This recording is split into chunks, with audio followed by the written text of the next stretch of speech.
நம்மளுக்கு நாட்டு சக்கரை எடுக்கிறதுல பெருசாக முன் அனுபவம் இல்லைன்னாலும் கிட்டத்தட்ட ஒரு 4 வருஷத்தில் நல்லா பழக்கமாயிட்டோம். ஸோ சின்ன சின்னதாக நம்மளும் ஒரு மாறுதல் பண்ணிக்கிட்டே வரும். முன்னாடி என்ன பண்ணிக்கிட்டு இருந்தோம்னா, அந்த கரும்பாலையில் நம்ம கரும்பு ஜூஸ் அடிச்சுட்டு அதை நேராக எடுத்துகிட்டு வந்து மேட்டுக்கொப்பரையில் சேகரிப்போம். மேட்டுக்கொப்பரையில் தெரிஞ்சு அதுக்கப்புறமா பரத்தில் இருக்கிற அடுப்புக்கு போய் அந்த கொப்பரையில் சேர்ந்து நம்ம வந்து பால் காய்ச்சிட்டு இருந்தோம். பட் இப்போ என்ன பண்ணோம்னா, இந்த கரும்பு ஜூஸ் எடுத்து வந்து நேராக வந்து இந்த ட்ரம்மில் வந்து சேகரிக்க ஆரம்பிக்கிறோம். இந்த ட்ரம் மேலே ஒரு ஃபில்ட்ரு போட்டு அது மூலிமா வடிகட்டி இங்கேயே செடிமெண்டேஷன் பண்ணுறோம். ட்ரம்லேயே ஃபுல்லாக செடிமெண்ட் ஆகிறதுனால அதில் இருக்கிற மண் தூசி எல்லாமே ட்ரம்லேயே நின்றுடும். அதுக்கப்புறமா நம்ம பம்பு பார்த்திங்கன்னா 1 அடி ஹைட்டில் வச்சுருக்கோம். ஸோ அதனால் அந்த 1 அடிக்கு கீழே இருக்கிற எல்லா செடிமெண்டேஷனும் அங்கேயே நின்றுடும். 1 அடிக்கு மேலே இருக்கிற தெளிவான பால் மட்டும் நம்ம பம்ப் பண்ணி நேராக வந்து மேட்டுக்கொப்பரைக்கு நம்ம எடுத்துக்கிட்டு போகிறோம். ஸோ இதன் மூலிமா வந்து பார்த்திங்கன்னா ஒரு மண்ணோ தூசியோ எதுவுமே வந்து பால்லையோ நாட்டு சக்கரையிலையோ வரதுக்கு வாய்ப்பு இல்லை. அந்த 99% எல்லாமே ஸ்டாப் ஆகிடும்.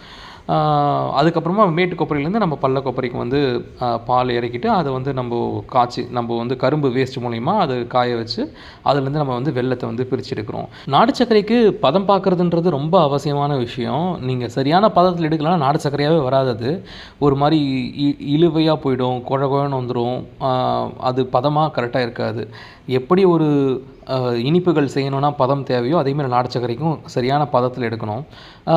இப்போ நம்ம கெமிக்கல் முறையில் ப்ராசஸ் பண்ணி நம்ம நாட்டு சர்க்கரை எடுக்கிறோம்னா அதுக்கு ஒரு சில கெமிக்கல்ஸ்லாம் இருக்குது. ஹைட்ரோசல்ஃபேட்டு, சோடா உப்பு, அதுமாதிரி நிறைய கெமிக்கல்ஸ் இருக்குது. இதெல்லாம் நம்ம தூவும்போது அது ஆட்டோமேட்டிக்காக பதம் வந்துடும் அந்த கெமிக்கலோட ஹீட்டில். பட் நம்ம கிளிஞ்சல் சுண்ணாம்பு மட்டும் தான் சேர்த்து செய்கிறோம் அப்படின்றதுனால சரியான பதத்தில் வந்து காய்ச்சி எடுக்கணும். இல்லாட்டி நம்மளுக்கு ஒரு கொப்பரைக்கு 10,000 ரூபாய் அளவுக்கு வந்து நஷ்டம் ஏற்படும். அதனால் எல்லா கொப்பரைக்குமே நானே தான் நேரடியாக பதம் பார்த்து இறக்குறோம்.